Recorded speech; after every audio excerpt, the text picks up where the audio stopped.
귀신을 직접 본 적은 없다. 그런데 무당집 알바하면서 귀신 들렸다는 사람은 좀 봐왔었다. 그래서 그냥저냥 귀신이 방문을 두들겼다느니 그런 허무맹랑한 소리는 그냥 지금도 잡소리처럼 들리고 내가 직접 본 귀신 들린 사람들 썰을 좀 풀어볼까 한다. 흔히 무당을 사기다 아니다 말을 하는데 내가 판단하기엔 당집은 거의 50%는 사기고 30%는 그냥 정신병자, 20%는 나도 모르겠다. 나도 귀신 이런 건 절대 안 믿거든. 그런데 이 나머지 20%의 신내림은 지금도 뭔지 모르겠다. 내가 무당집 알바를 하게 된 건 여자친구 때문이었다. 당시 여친 어머니의 친한 친구분이 무당이었거든. 그리고 어머니가 좀 미신이나 이런 쪽으로 관심이 많고 엄청 잘 믿으시는 분이었다. 아마 그래서 무당 친구분도 사귀신 거겠지. 그리고 그 어머님의 영향 때문인지 여친도 점이나 미신을 유별나다 싶을 정도로 믿었다. 서점 같은 데 가도 다른 책은 잘 안 보고 관상이랑 사주 이런 책만 둘러본다. 둘 다 학생이라 궁합 사주 같은 거 여친이 보자 그래도 몇만 원씩 내고는 못 보겠더라. 그래서 싸게 궁합이랑 사주도 볼 겸 어머님 친구가 하시는 당집에 갔는데 무당 어머님이 사주랑 궁합을 나름 상세하게 설명해 주더라. 난 처음 보는 거였는데 이런 게 좋다 안 좋다, 몇 살부턴 뭘 하면 성공할 가능성이 많다, 이런 이야기였다. 그리고 돈은 다 받더라. 그래도 친구 딸인데 난 거절할 줄 알았는데 한 푼도 안 빼고 다 챙기더라. 여튼 속으로 욕하면서 집에 갔는데 몇 달 뒤에 여친 집에서 레포트하고 있는데 여친 어머님이 반찬 꾸러미 챙겨주시면서 당집에 갖다 주라는 심부름으로 무당집에 가게 되었다. 갔더니 일하던 사람이 그만둬서 굿하러 갈 때 짐 옮길 사람이 없다고, 일당 줄 테니 전화하면 나와서 짐만 옮겨주면 된다고 부탁하더라. 서울변두리라 알바에도 최저시급도 못 미치는 푼돈벌이밖에 안 되는데 그래도 두둑하게 챙겨주겠거니 싶어서 알겠다고 했다. 그리고 굿하러 많으면 일주일에 한 번, 없으면 한 달에 한 번 나갈까 말까였는데 이 상황이 좀 골 때렸다. 일반적으로 집에 안 좋은 일이 생길 경우에 굿을 많이 하는데 대부분 사람 문제면 당집에서 굿을 한다. 이게 좀 더 저렴하기도 하고 만약 직접 찾아가서 하게 되면 1000에서 2000 정도 줘야 하더라. 그런데 말이 2000이지. 정말 진짜 급박한 상황이 아니고선 이런 돈 쉽게 못 내거든. 그리고 첫 일 갔을 때 내가 모르는 다른 세계가 있을 수도 있겠구나를 처음으로 생각했다. 수원에 있는 곳이었는데 굿을 다른 곳에서 한다 그래도 당집 재단에 있는 모든 식기랑 굿할 때 쓰는 물품들은 전부 챙겨가야 한다. 굿하는 거 이웃 눈에 띄면 안 좋은 말만 나오니까 전부 박스에 넣어서 가지고 간다.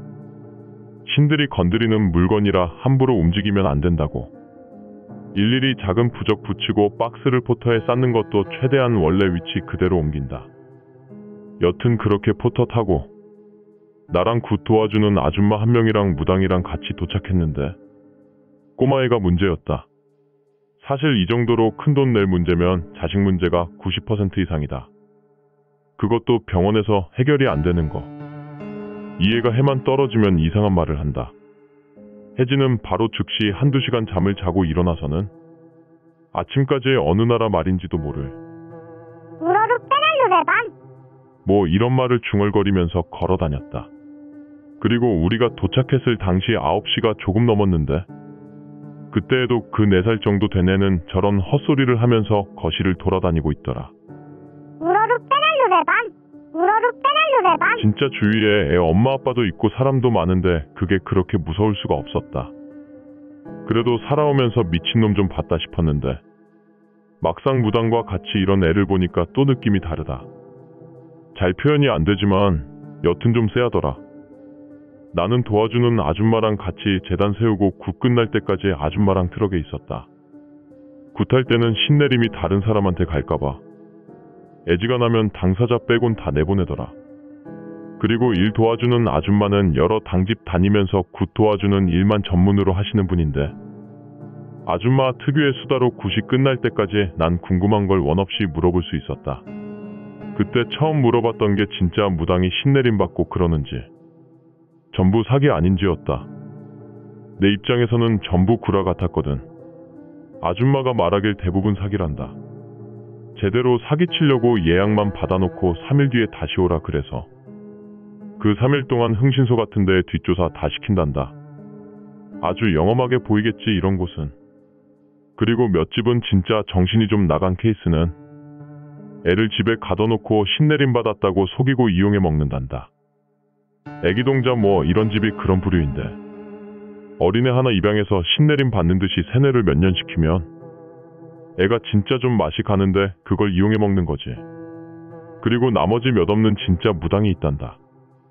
다행히 이 무당 아줌마는 진짜 무당에 속했는데 진짜 신내림 받는 무당끼리 협회가 있는데 직업 특성상 이런 소문이 돌면 너도 나도 협회에 가입돼 있다면서 이용해 먹으니까 그냥 아는 사람끼리 알고 남들이 보면 그놈이 그놈이다. 진퉁이라 그런진 몰라도 굿하거나 부적해도 효과가 없으면 돈을 그대로 돌려준다더라. 아들 낳는 부적 하나 50만 원짜리 해갔다가 효과 없어서 돈도로 내주는 건 몇 달 후에 내 눈으로 직접 봤었다. 자신이 내림받은 신이 실력으로 해결을 못하는데 값을 받으면 노에서 무당 생명을 깎는단다. 옅은 사이비 무당은 아니라는 소리 듣고 내심 안심했었다. 그리고 뭐 정치인 부인 악기 들린 이야기에 어떤 동네에는 단체 자살이 있어서 굿하러 갔는데 굿 신청한 사람도 목매달고 있어서 무당 7명이 겨우 죄를 올렸다느니 이런 다이나믹한 이야기를 시간 가는 줄 모르고 들었다. 두 번째 집에 갔을 땐 충격과 공포스러운 일이 좀 있었지만 이 집은 아파트다 보니 현관밖에 있을 곳도 없고 주차장 포터에 계속 있었으니 말소리조차 못 들었으니까 그냥 무당어머니한테 굿 끝났다고 전화받고 다시 재단 허물고 포장해서 당집에 갖다 놓고 끝이었다. 일당은 20만 원으로 엄청 후했다. 그리고 이후에도 5개월 정도 더 일했는데 2주 후에 구리의 작은 조립식 펜션집에 갔을 때는 진짜 장난 없었다.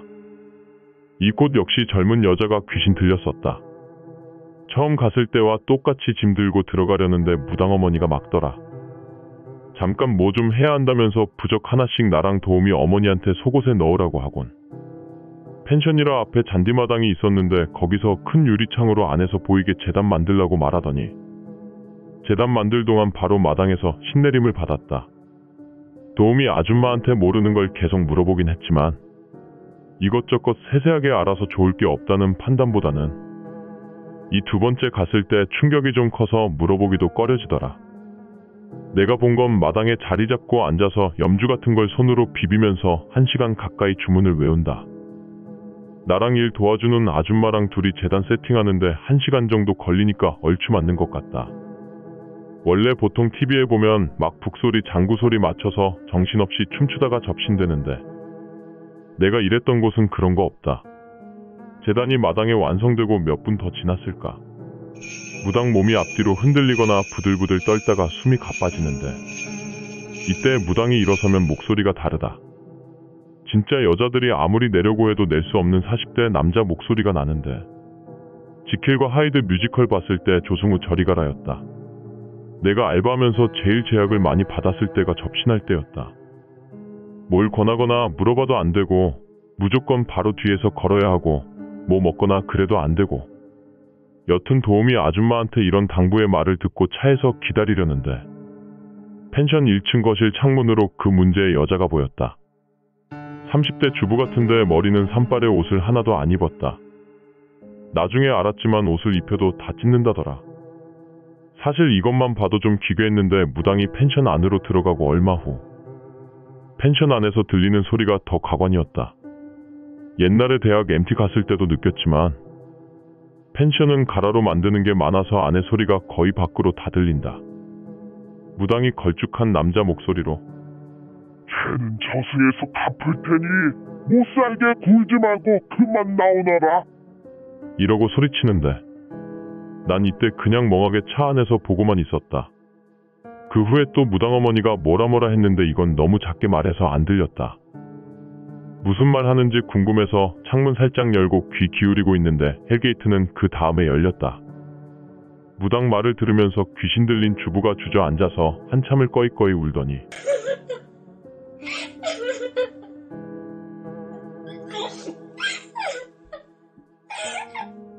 내가 죽으면 되겠네. 하면서 갑자기 집 밖으로 튀어나왔다.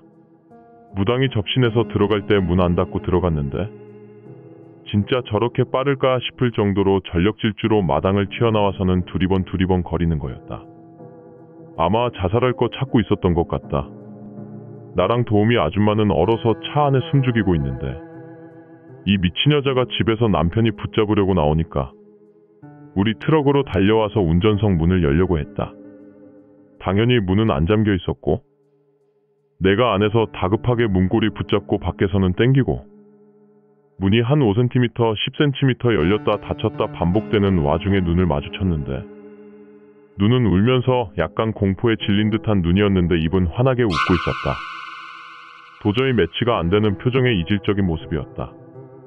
지금도 이 표정은 잊혀지지가 않는다.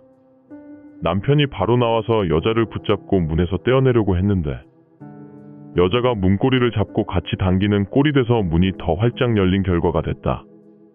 미쳐서 힘이 세진 건지 억지로 떼어내서 다시 들어갔는데 정말 찰나였겠지만 체감상 문 하나 사이에 두고 한 3분을 대치한 느낌이었다.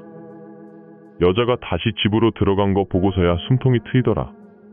땀 삐질삐질 흘리면서 차문 잠그고 헉헉거리고 있는데 무당이 손짓으로 나가라고 하길래 0.3초 만에 시동 걸고 바로 도망쳤다. 내 생애 가장 공포스러운 순간 중 하나였는데 따지고 보면 정신병원에서 이런 여자를 봤다면 그냥 미친년이네 하면서 넘어갔을 텐데 이런 환경에서 겪고 나니까 지금까지 트라우마가 됐다. 가끔 인터넷 돌아다니다 여자 귀신짤 보면 전부 이 여자 얼굴이 떠올라서 가슴이 철렁철렁한다. 당연히 공포영화 같은 건 절대 못 보고 여튼 한참 도로 따라 달리다가 쫄아서 도망친 게 좀 창피하기도 하고 정신없어서 무당 어머니 데리러 가야 하는 게 마음에 걸려서 갓길에 차 세우고 좀 있었는데 도우미 아줌마가 이럴 땐 그냥 집에 갔다가 나중에 연락 오면 재단 허물러 가면 된다고 했다. 지금 다시 들어가기 진짜 싫었는데 정말 천만다행이었다. 집에서 멘붕된 거 좀 추스리고 다음날 재단 허물러 갔었다. 남편 차가 없었다. 당연히 빈집이니까 미친 여자도 없고 룰루랄라 하면서 트럭에 짐 다 옮기고 경쾌하게 도로로 빠져나가는데 무심코 쳐다본 2층 창문에 그 여자가 날 바라보고 있었다. 언제부터 보고 있었는지 모르겠지만 산발이 된 머리에 분명 그 여자가 확실했다. 남편은 어디 볼 일 있어서 차 몰고 잠깐 나갔는지 결국 나랑 그 여자랑 둘이 또 창문 하나 사이에 두고 바라보고 있었다. 난 그것도 모르고 룰루랄라 노래나 부르면서 마당에 있었단 사실이 너무 끔찍했다. 그냥 들어보면 별거 아닌 것 같지만 내 말재주가 없어서 내가 겪었던 그 공포를 전부 표현하지 못하는 게 조금 아쉽다. 궁금해서 왜 그 여자가 그렇게 미쳤는지 해결은 됐는지 물어보고 싶었지만 도우미 아줌마도 나랑 같이 그러고 도망치다시피 해서 아는 게 없고 직접 물어보기도 불편해서 물어보질 못했다. 그 후에는 이렇다 할 소리 없네. 첫 번째 케이스와 같은 일을 거의 반복하며 살았고 중간에 기원제도 지내고 했는데 별 다른 감흥이 없네.